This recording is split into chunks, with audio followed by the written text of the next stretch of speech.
All right, so while I got this little Subaru 360 in the shop, we're going to do a little tech demonstration on one of the main problems with the Subaru 360 sedan.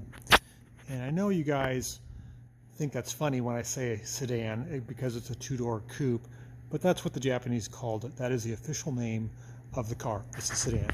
So the brakes. Brakes are typically always an issue with Subaru 360s. If you're lucky enough to not have any hydraulic leaks or any hydraulic problems, then you're probably going to need emergency brake cables for a Subaru 360. And that's this cable that runs right from this trunnion here, which goes to a solid rod, which goes to the handle inside the car. When you pull on it, it goes brrr, and ratchets up. It goes to this trunnion. So this right side cable, the passenger side cable, connects into the left side cable, so they're not interchangeable. And they're, again, this is a tech tip for all you Subaru 360 restoration enthusiasts out there. It goes into a fixed bracket here with a grease nipple on it, and when you pump grease into there, it usually greases the end of this cable and not much more. I don't know what Subaru 360 engineers were thinking. This cable normally went to an enclosed portion here where it's, you can see it's not enclosed here. It is enclosed once it gets to the grease fitting, and it had this really thin rubber coating. It looks like insulation, like wire coating. It's very thin, and it always falls off. And when it falls off, you're left with the bare housing, which is just spun or wound metal, and the moisture will basically glue the inner cable, which is stainless, to this outer housing, which is steel, two similar metals. So what I do to try to free these up, if it's in good enough shape, is I soak this whole thing with PP Blaster, grease the nipple, and then take the drum off where the cable goes inside there. And let me grab my pliers and show you what happens here. Hold on, let me grab a pair of pliers. Need a big pair of pliers like this. So when you pull on the cable, let's say I'm engaging the emergency brake from inside the car. You can watch this, how this works. Did you see that? The cable runs through here to this little ferrule, and it pulls on this lever, this black lever, which then in turn spreads the shoes and creates emergency brake. Well, you can see that when I pull on this, it just sticks. There's no retraction. I got to pull really hard, and that's as much as I can pull, and the cable basically is seized. So you can take your channel locks and you can pull it back. Let's get the right adjustment here. Manually, just by doing this. You hear it? The trouble is when a cable seizes like that, it starts to spread the brakes, and you can't get the correct adjustment on the shoes because the e-brake is affecting your adjustment. In other words, it's pre-tensioning your shoes, so your adjustment here, like you can see, there's hardly any threads showing, which means that these shoes are not adjusted properly. So it's critical to get that e-brake cable working. So what we're going to do, we're going to take the shoes off, take the cable off, heat it up, maybe with a torch, or just keep flushing it with TB Blaster or some type of lubrication to get that cable to work free. We got to be able to have it loose and free so that it can pull this lever back with its spring on its own. Once you get that done, if you have working e-brake cables on a Subaru 360 sedan, you're golden.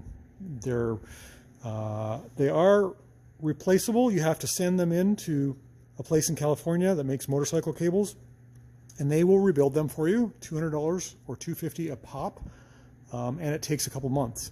So if you can help yourself and get yours working, you'll be miles ahead. So that's our Subaru 360 tip and trick for the day. I hope you enjoyed this first part of a series. We're going to be doing lots more on Subaru 360s because I'm getting calls for these things all the time. A couple of these cars have sold at auction recently for a lot of money, and all of a sudden the limelight is on the Subaru 360. All of a sudden became popular and valuable, whereas before they were not. All right, thanks for watching, and as always, check me out on YouTube, right? There's my car up there that I did a long time ago, if you can recall. It's dated 2007. That was a long time ago.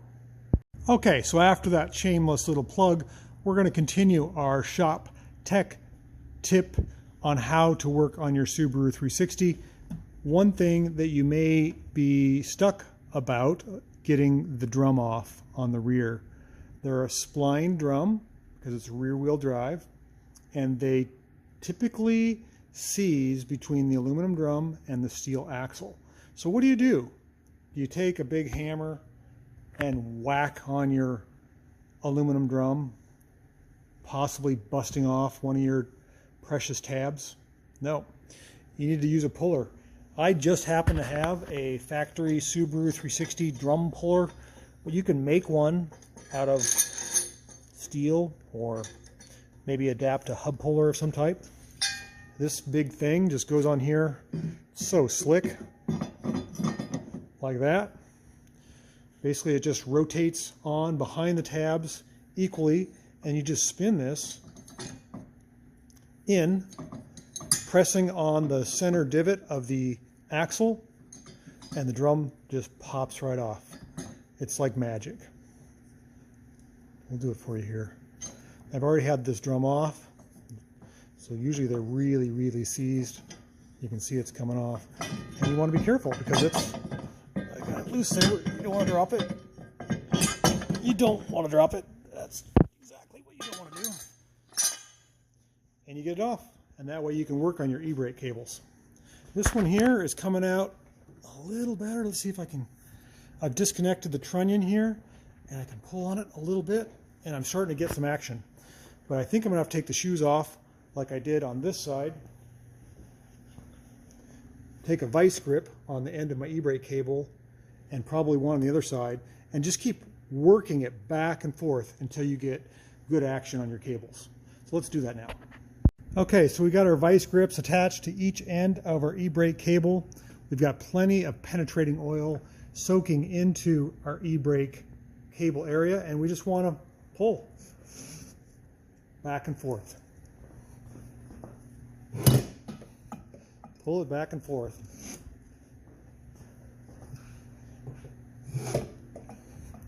Get that thing to lube up and free up so that we have good actuating e-brake cables.